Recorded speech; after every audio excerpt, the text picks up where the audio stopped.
গলায় বাদাম আটকে শ্বাসরুদ্ধ হয়ে প্রাণ গেল শিশুর।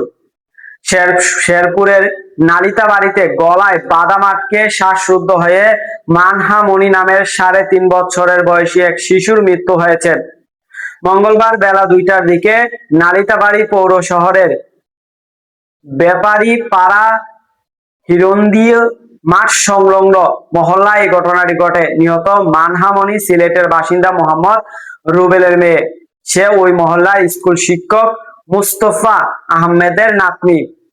পারিবারিক সূত্রে জানা যায় যে মায়ের সঙ্গে নানান মুস্তফা আহমেদের বাড়িতে থাকতেন মানহা। মঙ্গলবার দুপুরে বাদাম খাওয়ার সময় একটি বাদাম তার গলায় আটকে যায়।